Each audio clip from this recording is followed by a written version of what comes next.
Umqeqeshi oyinhloko we-Orlando Pirates Absalom Mwatu uncoma umgadli boyitumela uRedopane ngemuva kokusebenza kahle. Uzwakalisa ukuzethemba okukhulu ngekhono lomdlali lokugcina ifomu yakhe. uRedopane uvule i-akhawunti yakhe yokushaya amagoli ngesizini ka-2026-2027 futhi wabeka u-Oswin Police kwelinye igoli njengoba amaBuccaneers ethola ukunqoba ngo-2-0 kwiSekhukhune United e-Orlando Amstel Arena. Umphumela wandisa ukuhola kweqembu phezulu kwe-standings se-Betway Premiership, bashiya ngamaphuzu amathathu iKaizer Chiefs esendaweni yesibili kanye neMamelodi Sundowns esendaweni yesithathu. Engxoxweni yokusakaza ngemva komdlalo, uWatu wabelana ngemininingwane yengxoxo yakhe yangaphambi komdlalo nomgadli oneminyaka engu-24 ubudala ongenohlwini lokuqala likaYanela Mbuthuma. Umqeqeshi ubetshele uRedopane ngosuku olwandulela elomdlalo ukuthi uzoqala, emtshela ukuthi eminye imidlalo idinga ukusebenzisa okugcwele ithuba olunikeziwe. uWatu ugcizelela ukuthi uRedopane usebenzisa ithuba lakhe ngempumelelo, ephala ukuthi ukuba nomgadli othembekile kukhulisa kakhulu ukujula kweqembu kanye nokuzethemba komuntu ngamunye. Echaza uRedopane njengonazo zonke izifanelo zomgadli wangempela onethuba elikhulu lokuphumelela. Umqeqeshi uzwakalisa injabulo ngegoli lakhe futhi waveza ithemba lokuthi uzoqhubeka nomfutho wakhe wokushaya amagoli amaningi phakathi nesizini.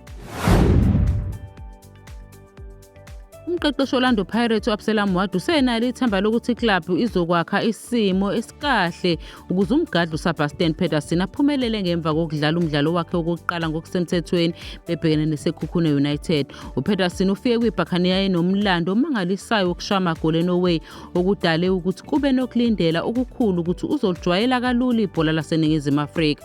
Ngemva kokuba lo mgadli eqale ukuze ubumnandi bebhola lePSL emdlalweni wePirates kwi-M10-8 lapho behlula khona babina nokho, uWatu ubonile ukuthi umdlalo omusha udinga isikhathi sokwakha umfutho nokujwayela indawo yakhe entsha. Umqeqeshi uveza ukuthi iligi ngalinye inezimfuno zayo ezisipesheli, exwayisa ngokuthi akufanele kucatshangwe ukuthi ukuvela kwiligi yase-Europe kuqinisekisa ukuthi izinto zizobalula lapha. Kubalula ukuthi iPSL ine-level esezingeni eliphezulu edalwa isivunini esikhulu nokuhleleka kwesi lo mdlalo. Nokho uWatu ubonise ukuba nethemba elikhulu lokuthi uPedersen uzojwayela amasinyane ngosizo oluphelele lwethimba lezobuchwepheshe nabaphathi.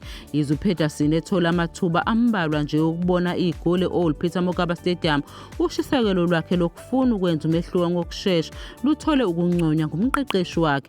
Mayelana nesitayela sokudlala se-Orlando Pirates, uWatu ubonisa ukuthi uPedersen usasebenza okungenani ngokugcwele ohlelweni. Umqeqeshi uphawula ukuthi ngisho nabadlali abanekhono eliphezulu badinga ukufinyelela ku-level esezingeni eliphezulu lomzimba ukuze bakwazi ukudlala kahle isu lomdlalo.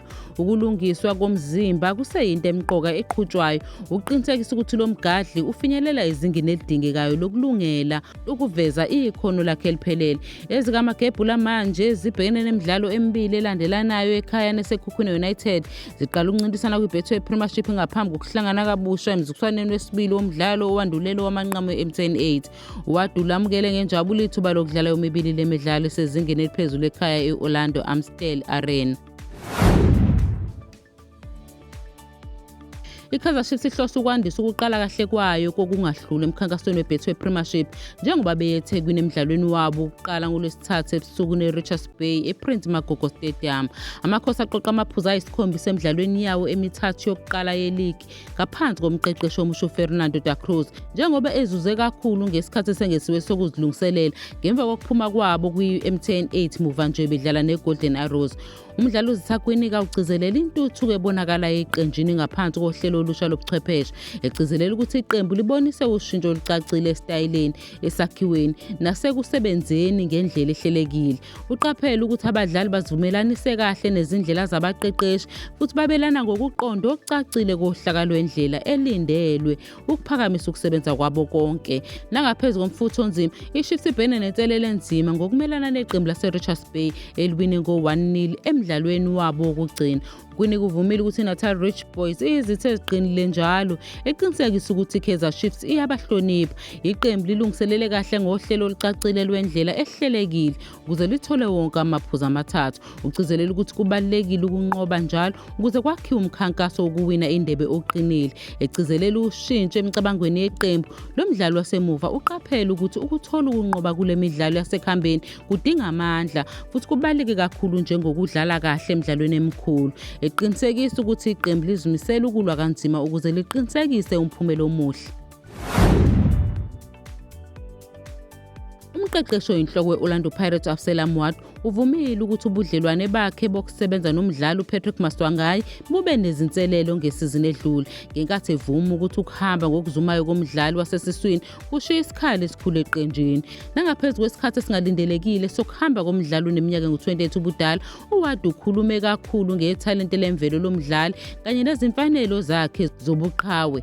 Kodwa-ke umqeqeshi uphinde waphawula ukungezwani kwabo kwangaphambilini mayelana nokuqina kokuqeqeshwa kukaMaswanganyi, echaza ukuthi kwathatha isikhathi ukuthi lo mdlali avumelane nokulindelwe kuye. uWatu ugcizelela ukuthi ukusebenza okuphezulu kuqala ezifundweni zokuqeqeshwa zangaphakathi nesonto, hhayi ngosuku lomdlalo kuphela. Uveze ukuthi nakuba ekuqaleni ayenganelisekile ngesilinganiso somsebenzi sikaMaswanganyi sansuku zonke ngesizini edlule, lo mdlali wasesiswini wabuya ngaphambi kwesizini ekupheleni kukaJuni enesimo sengqondo esithuthukisiwe kakhulu, amandla amangalisayo kanye nomqondo omusha. Ecabanga ngalokho kuguquka, uWatu uphakamisa ukuthi ukube lo mdlali wayesheshe wayamukela indlela yakhe yokuqeqeshwa, ngabe wathola indawo eqenjini lesizwe laseNingizimu Afrika lendebe yomhlaba yeFIFA ka-2026. Njengoba uMaswanganyi elungiselela umsebenzi wakhe omusha, uWatu usebenzisa ulwazi lwakhe lokudlala esifundeni saseGulf, exwayisa ngokuthi ushintsho luzodinga amandla amakhulu engqondo. Uveze ukuthi isimo sangaphandle sinengcindezi ezahlukene, okuhlanganisa ukudlala phambi kwezixuku esincane uma kuqhathaniswa nabalandeli baseNingizimu Afrika abashisekayo, kanye nabanikazi bamaklabhu abalindele lukhulu kwinani labo elilinganiselwe labadlali bangaphandle. Ekugcineni umqeqeshi uzwakalisa ukubonga ngesikhathi sabo ndawonye futhi wafisela lo mdlali wasesiswini impumelelo emsebenzini wakhe omusha. Umqeqeshi oyinhloko we-Chicago Fire unikeza isibuyekezo mayelana nesimo sokulimala somvikeli uMbekezeli Mbokazi, ephinda amazwi angaphambilini athi lo mdlali waseNingizimu Afrika uzophuthelwa ingxenye esele yesizini ye-Major League Soccer ka-2026. uMbokazi wadabuka ethangeni ngemva kokubuya kwakhe kwindebe yomhlaba yeFIFA ka-2026 neBafana Bafana, okwamisa okwesikhashana umkhankaso wakhe wokuqala onamandla e-United States. Ngemuva kokudlala ngokulingana ko-1-1 ne-New York Red Bulls, uButler uvumile ukuthi ukuhlolwa kwakhe kokuqala okwanquma ukuthi lo mdlali ngeke abe khona unyaka wonke wawuphazamile. Nakuba kungekho isikhathi esiqondile esibekiwe sokubuya kwakhe, uButler uqinisekisile ukuthi uMbokazi uyathuthuka ohlelweni lwakhe lokulungisa nokuthi ukubuya ngaphambi kokuphela kwesizini kusengenzeka. Lo mdlali wangaphambilini wasemuva we-Orlando Pirates ube nomthelela ngokushesha kwesizini yakhe yokuqala ye-MLS ngemva kokujoyina iqembu ngoJanuwari. Eqale yonke imidlalo yakhe ngu-12 yesizini ejwayelekile ngaphambi kokuthi alimale.